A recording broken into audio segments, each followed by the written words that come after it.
I developed this recipe for an American-style gastropub. I was sworn to secrecy, but since they lost their lease several years ago and it doesn't seem like they're going to reopen again, here it is. This was a real crowd pleaser, and quite fast and easy to make once you have the marinade. A nice thing about this is that the guests can tone down the spiciness by slipping the jalapeno chili slice from the tail of the shrimp before they eat it. This is a great balance, because even though you can certainly taste the Guinness ale, you can still taste the shrimp too. What I'm showing you here is an abbreviated, easy version of the spice mix. If and when you get volume 3 of my cookbook, you'll see the full version for this is called the Texas Spice Blend, but you have to do some cooking in order to make that, and it's too much for this video, so I'm just going to give you a quick version that'll still work. We've got the granulated onion, which is 2½ teaspoons, quite a lot of that, 1½ teaspoons of rosemary, half a teaspoon of brown sugar, 1/4 teaspoon of oregano, 3/4 of a teaspoon of cumin seeds, and about half a teaspoon of smoked paprika. And these are all going to go into a spice grinder and turned into a powder.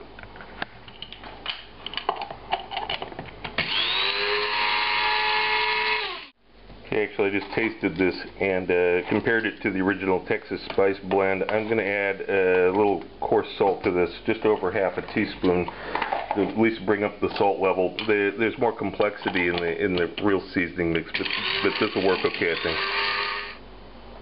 So off camera I already peeled and deveined the shrimp. These are the shrimp. These are going to go back into the refrigerator until we're actually ready for them. These are the shrimp shells. We have jalapenos then bottled that are sliced. These are normally used for nachos. I've got some red onion I'm going to peel and cut up in a minute. This is the spice mixture we just ground, and the Guinness ale. And we're ready to begin making that marinade now. Begin by heating a saucepan. Add about a tablespoon of olive oil to it and begin cooking the shrimp shells. It's been about 2 minutes. The heat's fairly high. It's a 7, just over 7 out of 1 to 10. So you can see there's some pink now on the shells. And now I'm going to add the 30 grams of red onion, just coarsely chopped. Doesn't have to be anything precise because it's all going to get ground up later. And at 3/4 of a teaspoon of salt. And we're going to cook this some more, same temperature. Stir it once in a while, but don't stir it constantly, because you actually want some caramelization to take place there. If you just keep moving around all the time, that's not going to happen. So spread it out, find a good place, leave it sit for a minute. It's been just over 3 minutes now. This is starting to feel kind of dry. You can sense that. So I'm turning the heat down to medium, number 5 out of 10, and add tablespoon of that spice mix,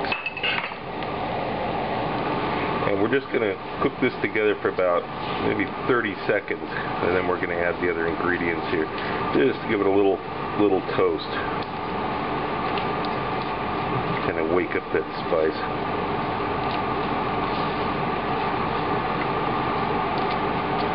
Okay, that's enough.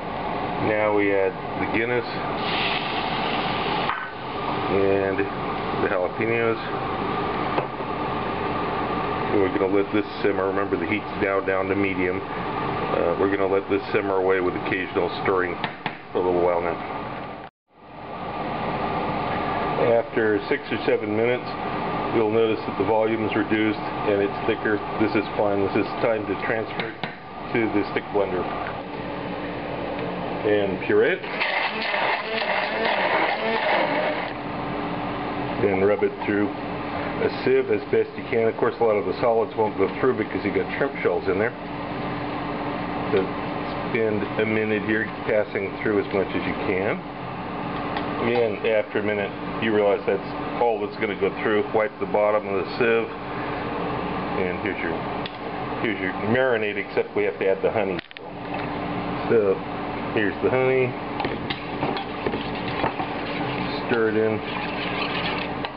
You can give it a taste, see how it is, make sure there's nothing dramatically off, but marinades are notoriously difficult to judge by taste because they're not really part of the final dish. They're very strongly seasoned to impart the flavor to the item that's being marinated in them. But this is still warm. It's too hot, and we'll start rotting the shrimp if we do that. So what I'm going to really do is stick this in the freezer for 3 to 5 minutes, cool it off, and then I'll put the shrimp in it. And when the marinade's cold, you put the shrimp in it and leave them at room temperature. Not only will this get them slightly warmer, which is good for cooking them, but it'll make the marinade work better. You don't want them too warm, of course, because they'll start rotting, but the marinade at room temperature is good. Give them a stir once in a while, make sure all the surfaces are coated. During this time, or even earlier if you can, you make up the dipping sauce. The day before is even better. This is 60 grams of mayonnaise. I already weighed out. There's the tablespoon of the spice powder. Not a tablespoon. Yeah, that's right, a tablespoon. The lemon juice. And the MSG. And you just whisk this together.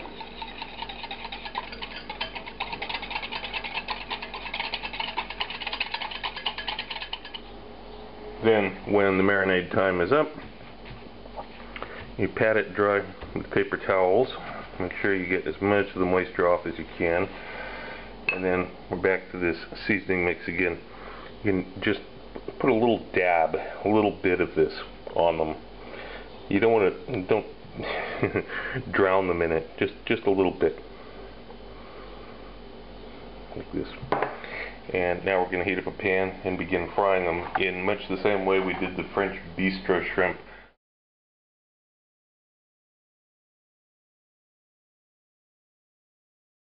I have a cast iron pan, very, very hot, over 450 Fahrenheit. We put a little olive oil down,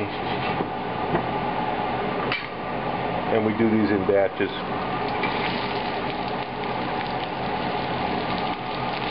Don't overcrowd the pan. The key here is you want it very, very hot. This is just a few seconds later.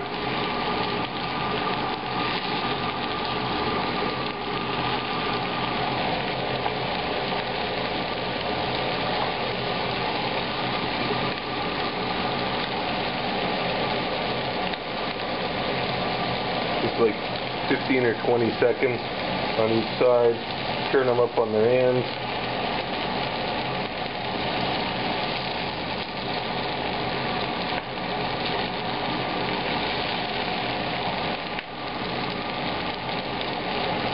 Another 15-20 seconds, you have a bowl standing by to transfer them off to, and then you let the residual heat do the rest of it.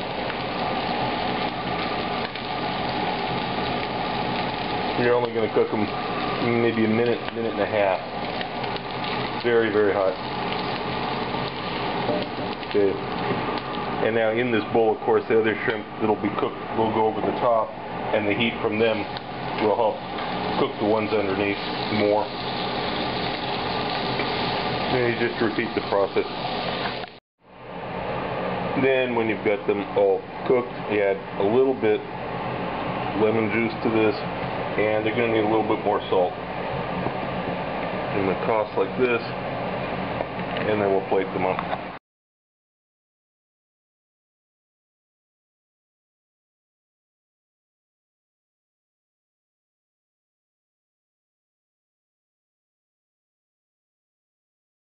The second volume of my cookbook is now available through Amazon and other booksellers. It covers the YouTube recipes from the last 8 months with more in-depth information.